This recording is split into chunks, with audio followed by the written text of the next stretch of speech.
Good evening and welcome to this week's episode of Sunday Night Live, your favorite automotive show where we cover the topics that help you improve the customer experience at your store. Whether it's the front of the house, the back of the house, or somewhere in the middle, doesn't really matter, because the better experience your customers have, the more they will come back to you for everything they need when they need it. And they'll bring their entire tribe with them, their family members, neighbors, friends, co-workers, people they bowl with, go to church with, everybody in their orbit, they will bring to you because you will have become their trusted advisor, their car guy, their car gal, if you will. And that's kind of what we strive for. And every week I am very fortunate. I have a good network of friends and colleagues and associates that come on this show and share with you what they do or what they've done to improve the experience at your store. Actionable items that you can use starting tomorrow. Never any fluff. And this week is no exception. We continue our leadership series with my good friend, Coach Joe, otherwise known as Joe Clementi, or the other way around. Welcome to the show, Joe. Thanks, Paul. Excited for tonight. I think we got some really impactful framework that it's going to add value. And like you said, no fluff, just take some notes, add some items that might make a change for you. That's what we're hoping for, right? One or two elements that add value to your day. Yep, there's always something you can pull from the information when you have two car guys, veteran car guys, talking shop. So Joe, for the couple of people that may or may not know you, why don't you just tell us a little bit about your background and then we'll jump right into it. Yeah, thank you, Paul. Joe Clementi, I'm the Executive Vice President at Traver Connect. I'm the architect of Experience Moves, which is the learning and development for dealerships all around the country. I'm here tonight because we are going to talk about leadership, something that is inherent and really passionate to me, and a framework that is really going to help whoever might be joining us, whether you're tenured, just kind of new, or somewhere in the middle. We're going to add some context to your day.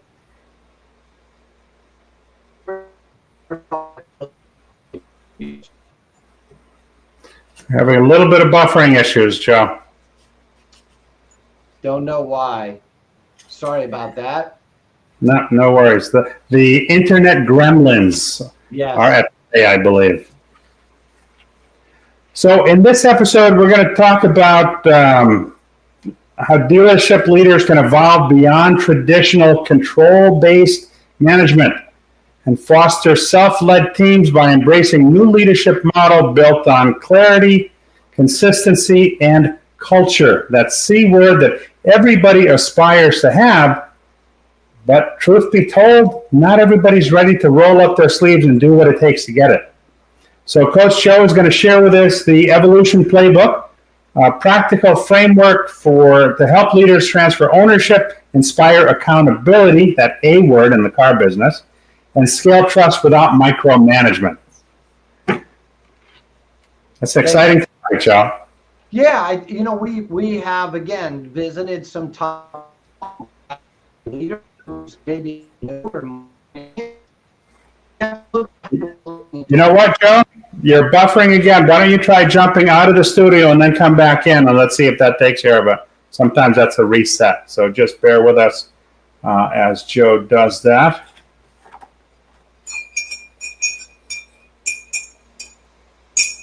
I have my trusty Delix mug from back in the day.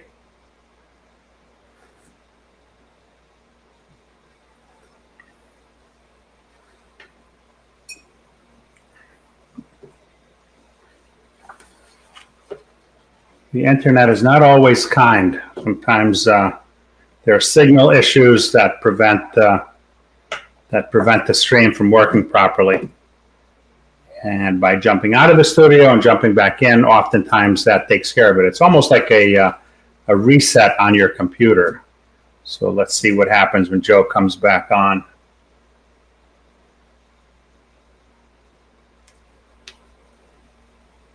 Hope he's not rebooting his computer.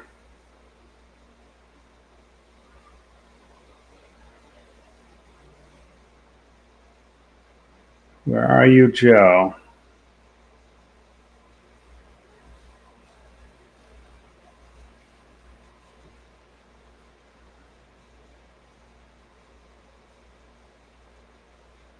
Oh, here he comes. All right. Hopefully this is going to work better. Fingers crossed. We do what we can. We do what we can. Let's see here. So why is the old model of leadership no longer working in today's dealerships? Yeah, when you think about this in its context, right? Command and control style leadership isn't going to work now and in the future. So I'll use this analogy. Have you ever noticed how exhaustion shows up way before failure does? I bet for most of you, you notice that. They get tired, they get run down, there's burnout. Most people aren't lazy. They're exhausted. And I would go as far as saying, Paul, to a certain extent, they're underled. They're running really hard, but they're not making ground. The buffering is still there. Not sure how to fix that. We do the best we can. We do the best we can. What I said was people want to matter, right? They want to know that what they're doing is making a difference. That's what they want to know. They want to know that everything that they're doing is being seen, it's being heard, and they're not disappearing into the silence, right? That's today's leadership. And when you think about it, they're not burnt out. They're just disconnected. There's no cultural balance or grounded work. Yeah. It's more of I work for you in a pursuit of a financial statement outcome, but we aren't connected in that vision. And that's why today leadership is going to change. The old leader, Paul, they measure just effort alone. Yeah. Today's model is impact. Hold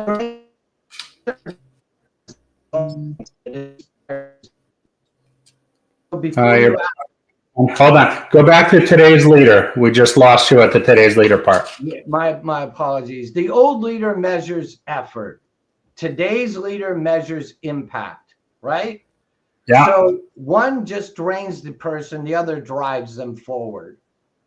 So that is the difference in today's environment. And we talk about no fluff. What that means is when people are connected to your purpose, to your mission, and they're clear on those goals, they're more likely to produce at a higher rate, whether that's through revenue, whether that's performance, whether that's customer engagement. They are more likely to be conducive when they're connected to the culture. And when you think about culture, you have to think about how everyone fits that mission and that purpose. So let me ask you a question. So you're saying that today's leader wants to feel more like they're being heard. Is that a thing that has to do with their age, or is that just the evolution of the car business? Being part of a process, right? So it's the structure and pressure of the mechanics of the workplace. It's the integration of technology. It's the use of technology in modern time. It is the changing framework of the customer, right? The structure is changing, and it's changing quickly. And so a leader that is more connected to its mission, its purpose, and connects their people to those same mission and purpose, then they actually become more successful and more congruent as a team. So let me put it in context. Paul, sell more cars. Well, okay, that's the goal. Paul, write more ROs. Yep, that's the goal. Treat my customers better, get more revenue. Instead, we want to clarify what that mission is. So I'm going to use an analogy. I don't know if you remember when Mary Barra was introduced as the GM, the automaker leader for General Motors, right? She reframed the entire company into a vision. She said 0 crashes, 0 emissions, 0 congestion. So you think about that and you say, wait, what?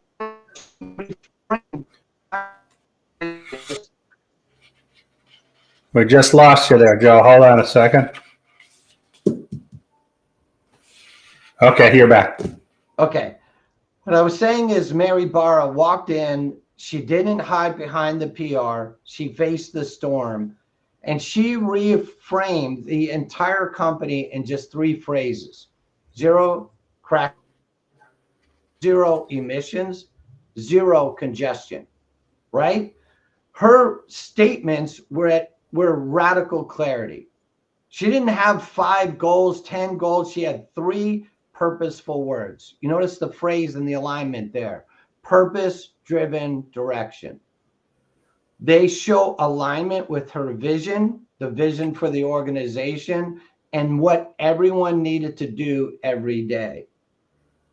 So if you're a leader, what 3 words serve as your North Star? What's driving your culture? What's elevating your organization?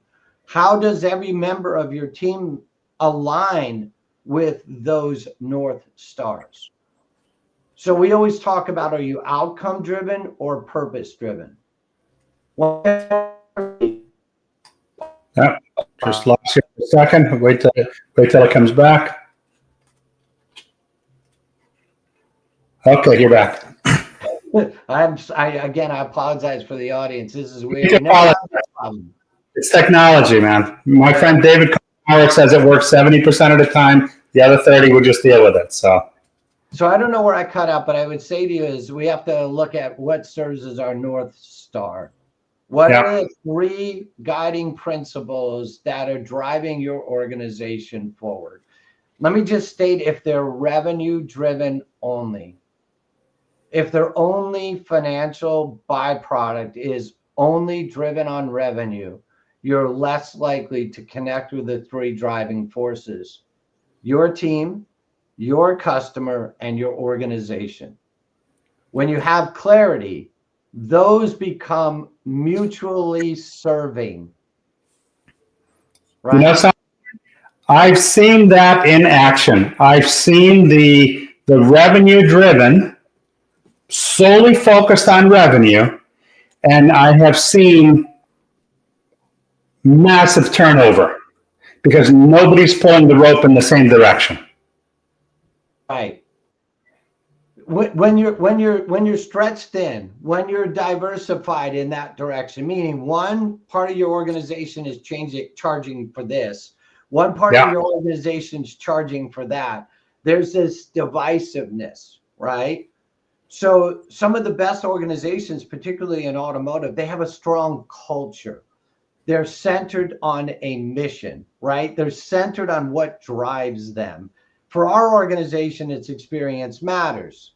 That is our driving force. And what I would say to those leaders that might be joining us is, think about the connection between your mission and your culture. How does it bring people together? What are the 3 key words that bind your organization? Makes sense.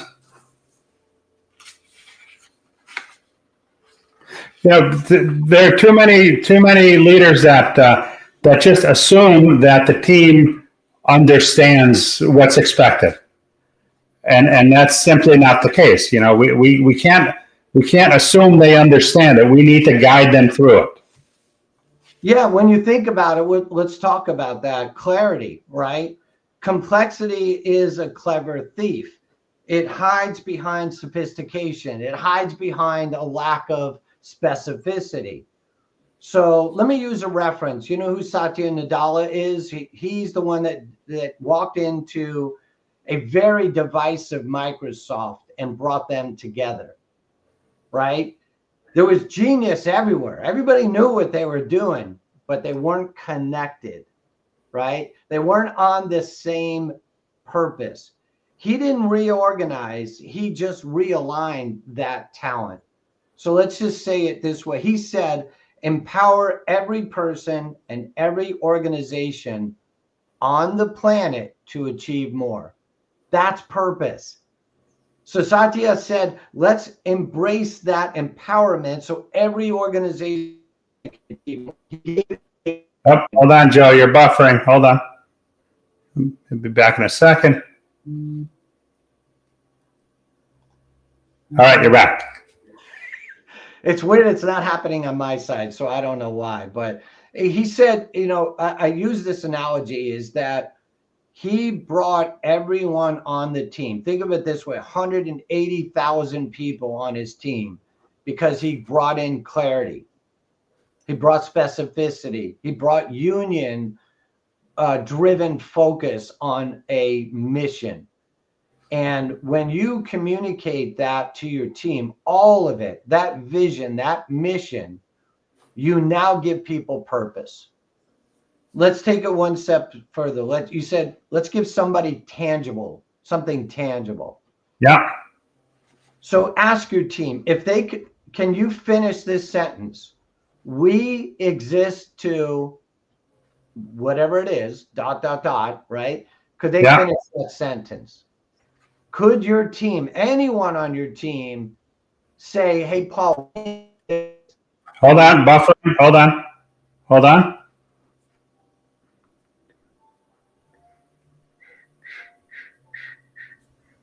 Back. Anyone on your team. That's all right. We'll deal with it. Yeah, we'll just work around it. It's odd. I don't know what's going on. It's probably here. But so my point was, if you went around and asked every member of your team, hey, Paul, we exist to blank. Blank, right? Could every one of your members of your team tell you why you exist? So I always ask, right? If your team members can't tell you what the mission is, then they can't deliver on that mission with purpose. They can do their job, right? They're engineers, they can structure their day-to-day, but there's a disconnect. The binding wheel there, if you will, is culture, Paul. It always is. It's culture.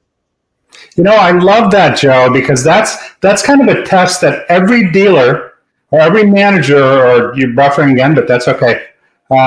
Every leader can tomorrow go to their team members and ask them that question. And that's brilliant because that'll tell you right then and there. All right.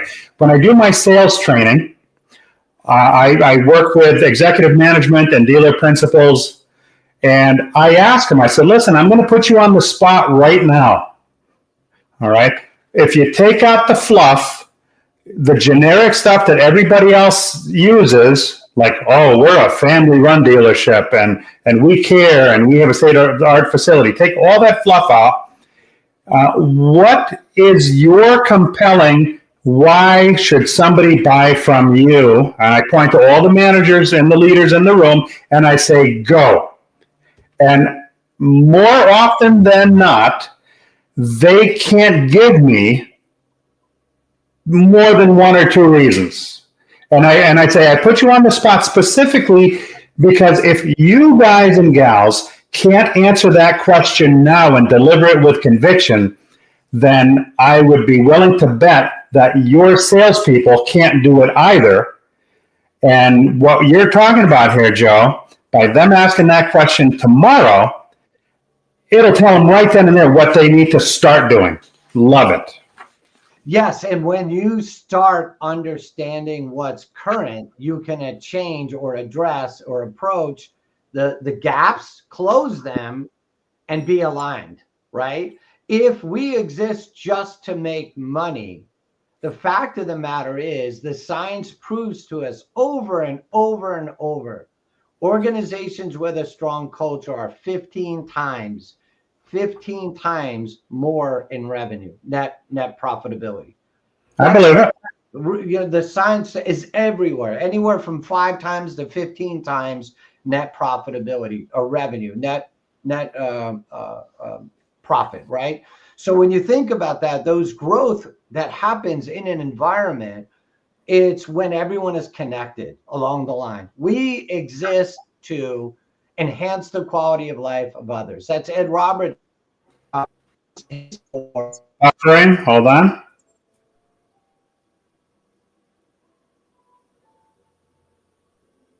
Back?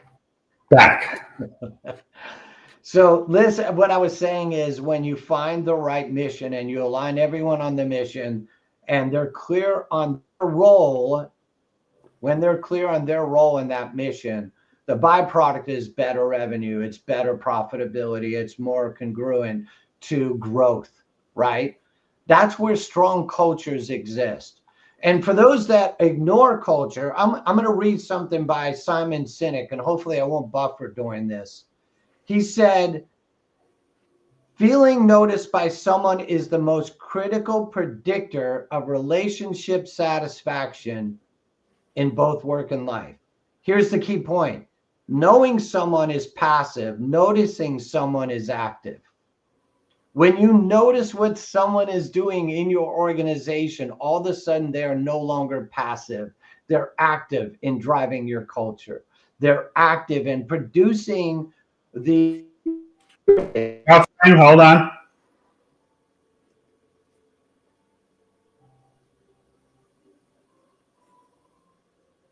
I feel like it's a drum roll every time, like it's a drum roll.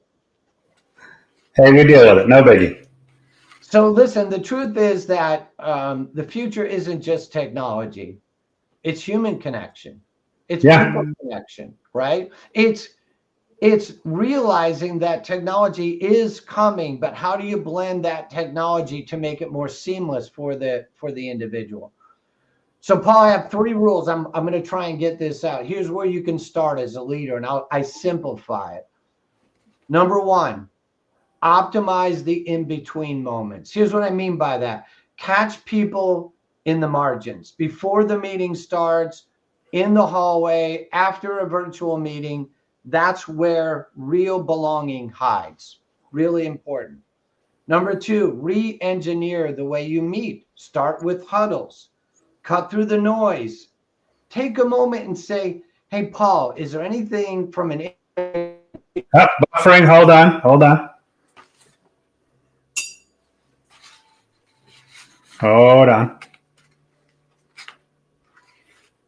Okay, you're back. So ask this question. Do you need any information from me or data that you're not getting right now, Paul? Because when you ask that question, now you get a little more clarity and specificity to the role. Curiosity changes the room much faster than control does. So be curious. It's a version of how can I better support you? It is. It's just changing the question. And the more curious you become as a leader, the more effective you become as a leader. And here's the third one. Do micro check-ins. So take those moments in time where you can ask the question, hey, Paul, what's one thing making you work harder this week? Hey, Paul, what's one thing that might be missing in the way that we operate that's causing friction for our customers? Hey, Paul, is our process customer-centric, creating an Buffering, hold on.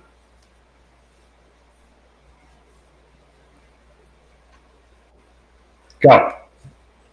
So ask the question, is your experience for your customer transformational or transactional?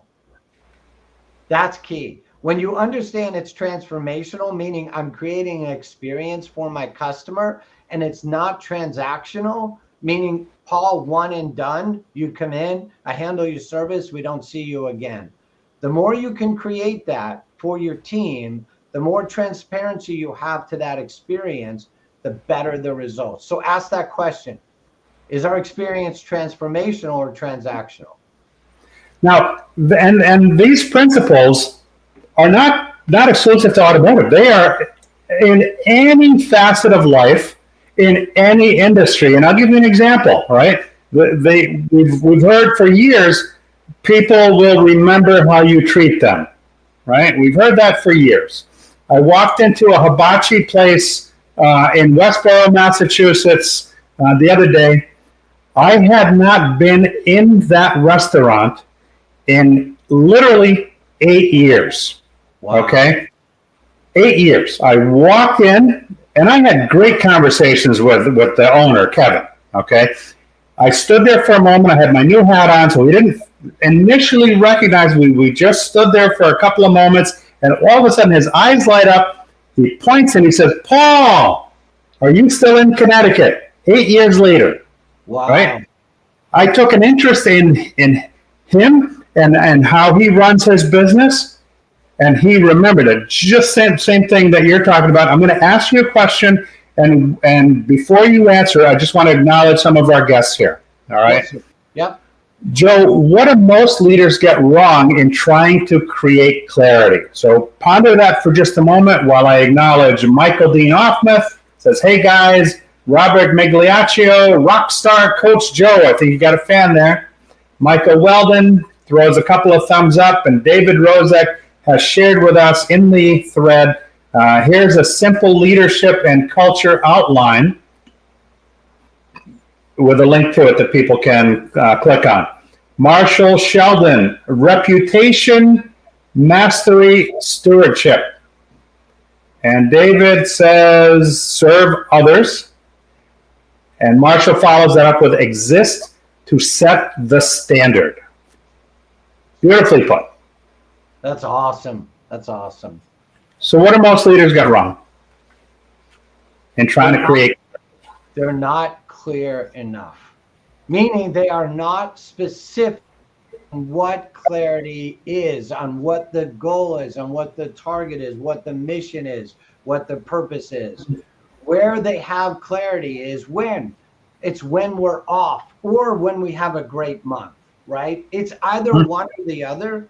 Instead, when you think about clarity, you as a leader must own and communicate that frequently. All of it, all the time.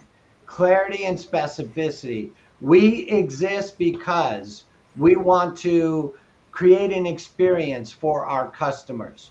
We exist. Buffering,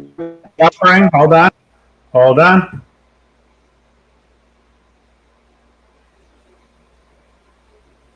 Go. Perfect.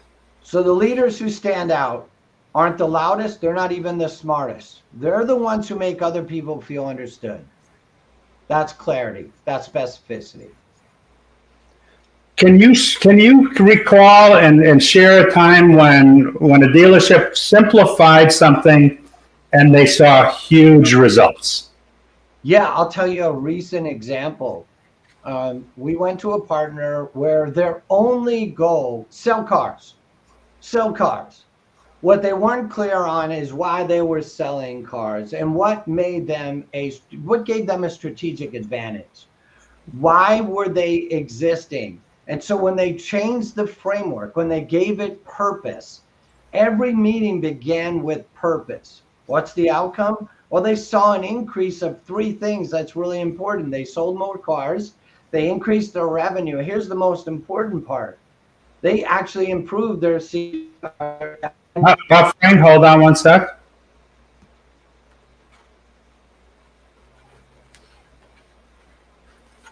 My good buddy John Frazier is on. Brother from another mother says they aren't present. That's where they go wrong. And David Rozek, before you resume, he says leaders always need to communicate a clear vision of a doable future. Paint the picture. Clarity and specificity. The more vivid that visual message is, the more people can rally around that message. 100%. And I agree with John. When you're present, when you're actively present, you can actually point your team in the direction you desire to go. And it's more than just revenue. Revenue is a byproduct. Now, let's talk about the shift to self-led teams, all right? What's it actually look like when a team starts leading itself, in your experience? Yeah, I love that. When you think about the highest form of leadership is when people no longer need the leader, right? Buffering, hold on.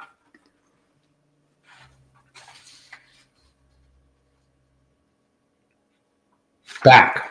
Okay, I have a quick question. Yeah. If your team faced a crisis tomorrow with no manager around, what decisions would they make? What steps would they take? How would they handle that? If you become the center, the point guard for all the decisions, then you're Yeah. not empowering your team to be self-led. When they're self-led, they do things that matter in the experience.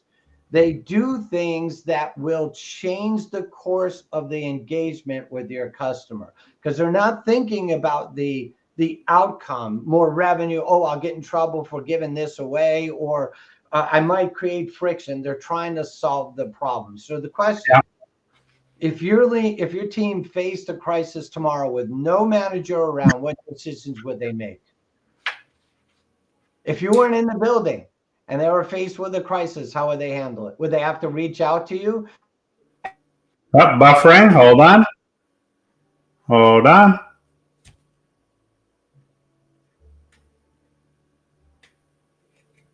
Back to you, Joe. Back. All right. Yay. We're getting closer, right? When you think about that concept, the reason why I said that is that when there has to be non-negotiables in terms of how you interact with your client base and with each other. Yeah. Post them, write them, teach them, practice them. You know, teach the skill set so people can be self-reliant. When they're self-reliant, then the experience for the customer becomes better as well.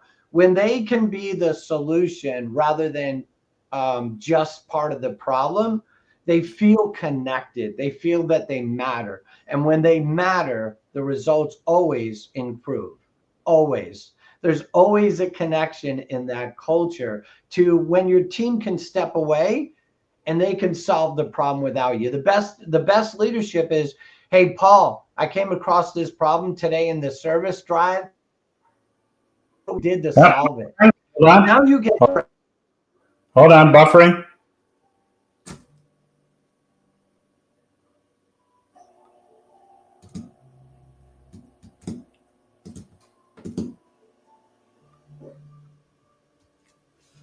Back to you, Joe. Gosh, again, it's one of those things technology is not participating. We get through. Define the non-negotiables, write them, post them, practice them, give your people space to make mistakes, give them room, and most importantly, when they come to you with a solution, celebrate it. Celebrate it. I like how will they be able to handle it on their own? Because too many leaders in business feel that they need to do it all. They're the only one that can do it, and their team remains stagnant. There's a reason why when a doctor goes through all the years of schooling that they go through, okay, they have post-year graduate year 1, year 2, year 3. They have several years in which to make decisions on their own, and they will make some mistakes. Yeah. I guess that's what insurance is for, right? But it's those mistakes that enable them to become better at what they do. I mean, on the variable side, look at the GM whose responsibility, they're charged with running the entire operation, but they spend 85% of their time desking deals because that's what they love to do. That doesn't help the rest of their team. Right. It doesn't build the muscles of leadership for your sales desk team, right? For the congruency between the whole team, the salespeople and the sales manager, they lack that congruency because the person is driving everything, right? And guess what happens? When they work in the business, they can't work on the business. Correct. They can't really deep connect to that culture. Got a couple of comments here. Marshall Sheldon, I'm very passionate about creating self-managed teams. Very important. And he's following up with make the call. And that's why doctor's office is called a practice. What I would say that's a great statement. When you allow your team the opportunity to practice, they inherently build skills. Yeah. When all the time we're in game mode, we're live and in the mode, we aren't practicing, then we can't be responsive enough. We can't make the right decisions because we haven't had an opportunity to role play, to experience what that situation might present. So building a team that's that's self-managed is really important. Really. So how do you know when your team is ready to lead itself? When they come to you with solutions, when instead of asking for direction, they'll state it and say, Paul, am I on the right course? Paul, is this a good decision? Paul, here's what we did. Let me tell you why. Now it becomes collaborative. And as a leader, the best thing I can do is applaud that process for you making a decision and not punish you, not be the brains. Listen, the one thing I always try to teach leaders is if you're the answer page for everyone, you're not asking the right questions. There you go. Asking the right questions, you're not empowering people to use their genius, to use their skill sets to solve more complicated problems. It's like facilitating meetings, right? You can go into a meeting and you could talk at them, or you can ask them the questions and lead them to self-discovery. I find that leading them to self-discovery produces greater results, because at that point is when the light bulb goes off and they really grasp the particular concept that you're trying to get them to wrap their arms around. And they achieve more by actually doing it from their standpoint. Now it's they're the ones that came up with the idea. You know, if you think about that in simplicity, the reasons a lot of stores struggle and they have a lot of turnover is because the people that are doing the actual work aren't empowered to do the things necessary to create the experience. They're dependent on the leader giving direction. Now, as a leader, you got to steer the ship towards the North Star. That's really important.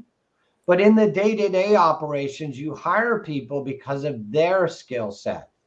And then when you go through the self-discovery phase, you're asking the right questions that empowers the person to come up with a solution. But you actually give them that opportunity. I have worked on teams where they bring you in for your skill set. Okay, they say to you, okay, here's the mission that I want you to deliver. Okay, but I've hired you for your skill set. You've been doing this for a long time. You understand the concepts involved. So go ahead and do it. And those teams thrive. Yet I've been on other teams where they just micromanage you to death. They want to report on the report that already exists in Salesforce.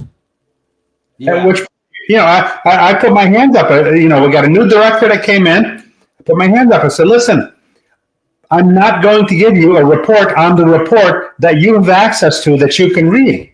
I'm just not going to do that. And if you insist on that, then you know what? Then we're going to part ways. And I did. Yeah, because you're steering the direction and the decisions. Your micromanagement is a deficiency for your team's development.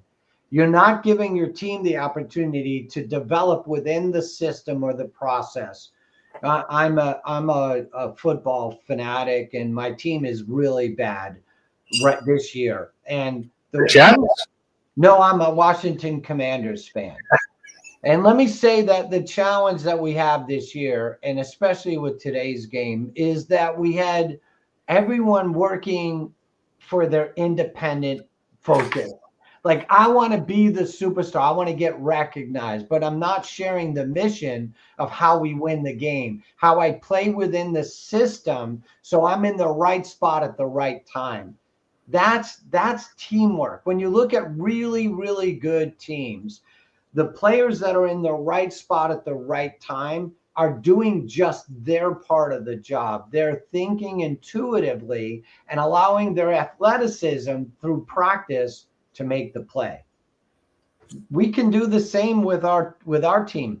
Allow their athleticism, their unique talents and skill sets to be able to provide that solution, but not me overrunning you and running out to the service drive as an example and say, Paul, you're not writing that up right. Let's do it again.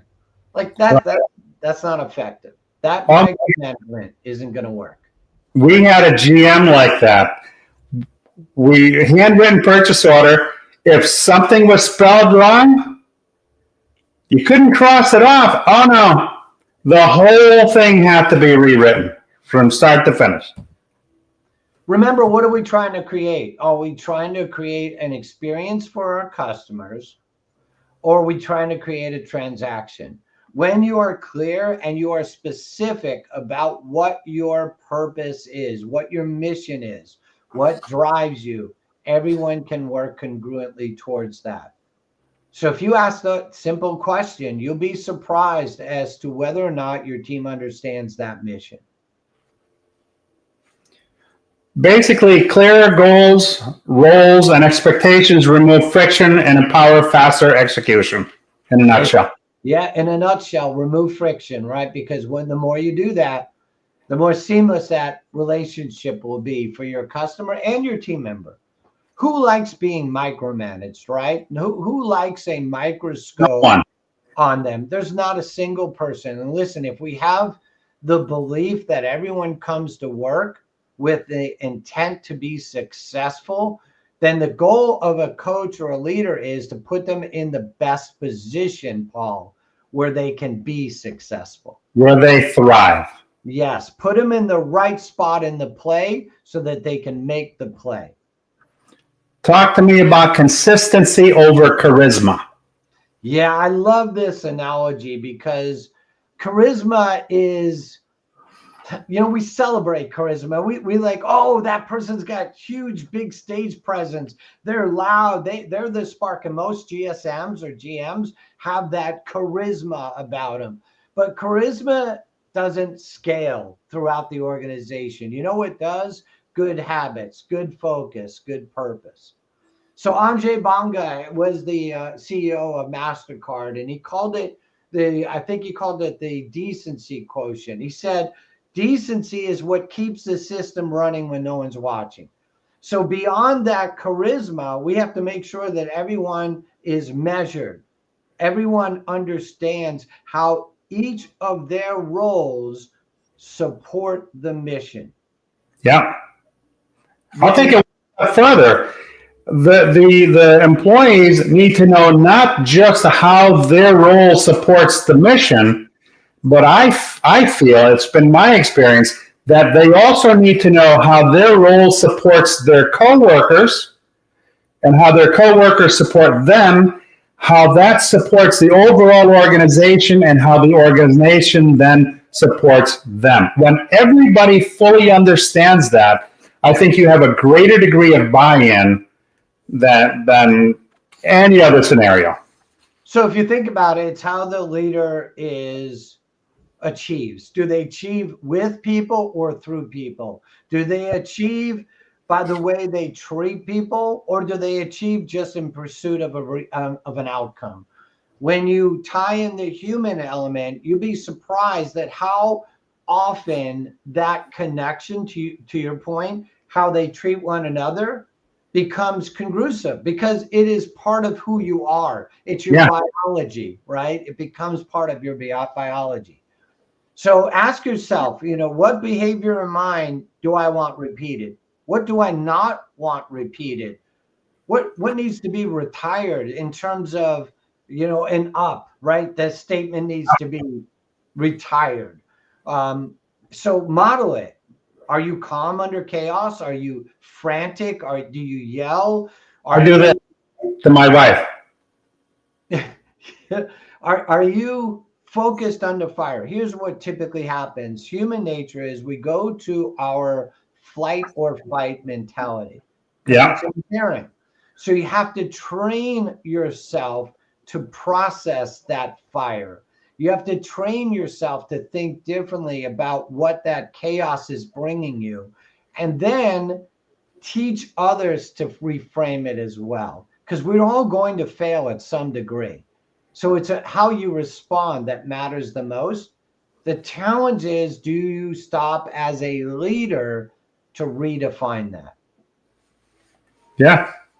And to your point, a lot of the GMs and GSMs are very charismatic, larger than life, but as it relates to consistency over charisma, reliability builds trust better than personality, right? It's the habits that you want to form and maintain, and those are changing as the business evolves. Absolutely. It's a constant change. And listen, as a leader, if you're not a learning leader, if you're not taking time out to go beyond your sphere of influence, your sphere of intellect, and expanding that to different areas that gives you different perspectives, then you're not really growing your brain, right? You're not having the neurotransmitters connect and really expand your brain.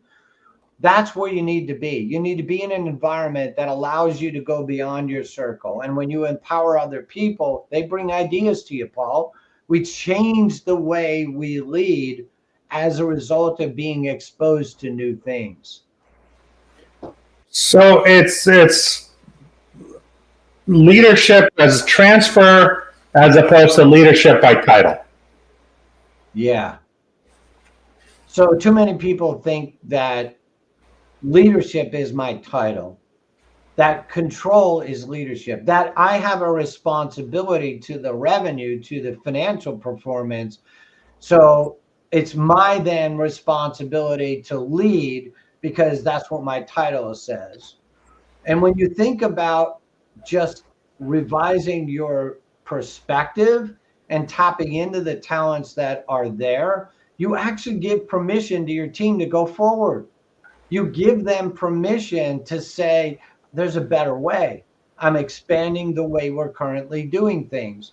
So let me slow it down just a little bit further if I can. I don't think leadership starts with strategy. It starts with self-awareness.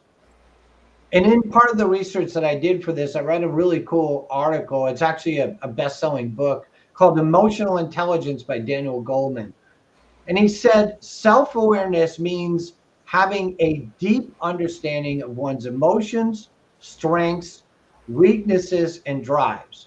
But he goes on to say people with strong self-awareness are neither overly critical nor unrealistically hopeful, but they're honest with themselves and others.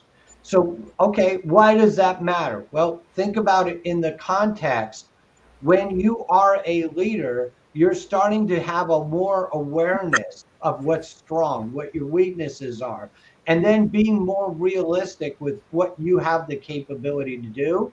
And then how do you tap into others to augment that weakness, to strengthen your strengths, and to actually use the motivations to produce the outcome. So think about it this way, it's metacognition, right? That's thinking about how you think and learn. That's metacognition. So when you think about how you think about how you learn, that's a critical element in expanding your perspective and expanding your brain and thinking about the process as it relates to your team. That's really important. This is going to be somewhat unpopular in our business, but I feel, having spoken with many leaders over many years, that self-awareness in automotive is not necessarily our strong suit. When you get in bigger rooms, different rooms, and you start learning different perspectives, you can go beyond what got you where you are. Right? You can expand the foundation of how good you are. You don't have to change who you are. That strength, that ego that got you there is good. Now you can build on it by just being aware of learning and development, aware of how you can strengthen your core values and your beliefs, and more importantly, how you can be exposed to something that you've never heard of before, that you've never had that cognitive awareness of. So the better culture we can build in our stores, the less supervision we need. 100%. Right? So how do leaders build a culture where supervision becomes obsolete? I don't think it ever becomes obsolete, but you become more of a partner in the process.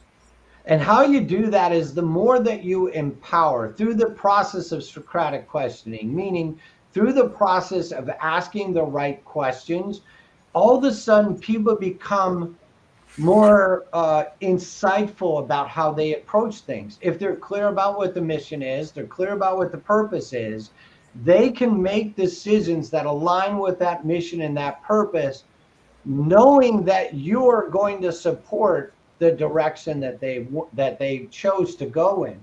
And when you think about this as a business model, it's not necessarily self-run, it's self-powering. It's like a hybrid model, if you will. There's a little bit of gas, a little bit of hybrid and battery, and they're working congruently together. They're working to push that mission and that purpose more forward.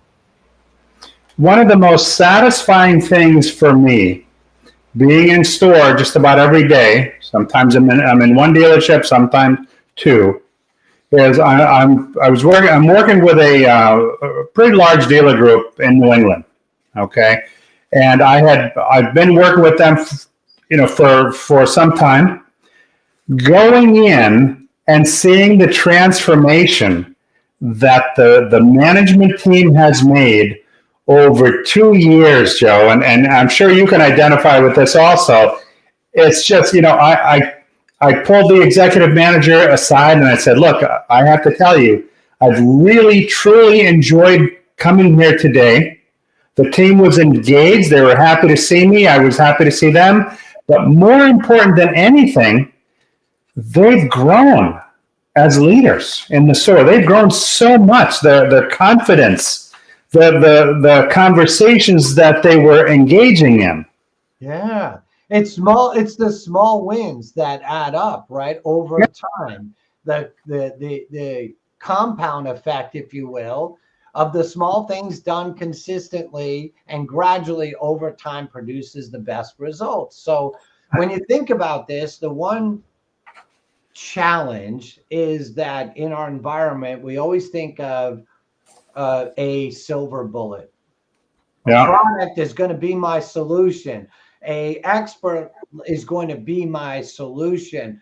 This process, this phone call is going to be my solution. AI is going to be my solution. When in fact, those products and services are augmentation. They support the team that actually produces the result. There's no such thing as a silver bullet. Nothing happens overnight. It's a gradual process. If you're consistent with it, if you believe and you work through the ebbs and flows, the ups and downs, you'll be surprised at what your team can accomplish. But you have to empower them to go through those ups and downs, to bring to you a challenge. Here's the best process, right, Paul? If those members of the team talk with each other about the problem and they identify a solution, and then collectively they say, hey, boss, I just want to let you know, this is a friction point that we're experiencing right now in the service drive. And so what we did was we looked at how this happened in the service drive. We went to the technician. We said, how's it a friction for you? We asked our customers, we asked our porters, and everyone said the way we thought we were doing it worked. In reality, it's not how we were doing it. And all of a sudden, they can come to you collectively with a solution that is centric to your mission, to your purpose. If you get one thing, just one thing out of today, the one thing that I hope you get is you have to be clear about where you're headed. You have to be clear about the purpose, the intention, your mission. You have to be clear about how everyone fits into that mission, how they can serve that mission. I guess the one question I want to ask the audience, whether they're watching live or on the replay, a lot of people watch on the replay, what's the biggest leadership shift you're trying to make in your store right now? Great question. And I would say, Paul, if they're going to ask that question, ask your team, more importantly, that question. Because they may tell you and bring to you things that you weren't even aware of, right? Because you as a leader are living at this level, and I'm not talking about leadership level, but I mean mentally, you're thinking at this level. Yeah. They're more connected to the everyday process, the everyday experience. Yeah, and that feedback is invaluable. You know, the example I like to use with that is, you know, look at there was a GM plant in California that was losing money, right? You remember reading that in automotive news, right? Yeah, it was Automotive News. And they turned the Toyota took it over, and they completely turned it around. They went from a failing plant to a profitable and thriving plant with the exact same employees. The difference was the one company didn't value the frontline employees' input because they figured, well, what do they know? They're only frontline employees. While the other company's mindset was, you know what? They are frontline employees. Who better to come up with a way to better do what they do? And that's exactly what you just talked about right there. Yeah, 100%. Well, 100%. When you're clear, when you're specific, when you empower others, you're unstoppable. You really are. But you got to be clear, and the team members have to be clear on the ethics, on the experience requirement that you're shooting for, and how that aligns with your customer experience. That's really intuitive. That question I asked, I would love it if somebody had something along those lines. You know, what's the biggest leadership shift that they're trying to make right now in their stores? I'd love to have them put that in the comment section, and I'd love to spitball that one. That would be awesome. So, Joe, thank you so much, man. I always get a blast out of doing this. Hopefully we added value and no fluff, right, to the audience, and that we really gave them some different kinds of framework to put together. So it's always a blast. I enjoy doing this every time. Somebody wants to get a hold of you, Joe. How do they do so? Best way, catch me on LinkedIn. That's the best way. You can DM me, Joe Clementi or Joseph Clementi on LinkedIn. You can actually even reach through Paul, but please find me. We post every day, all things regarding leadership, fundamentally process-driven, and frankly, it's always positive. So we always want to make sure we're supporting the positive. And I forgot that I put Vernon's comment on the screen before, but I didn't acknowledge him. So Vernon, thank you very much for tuning in.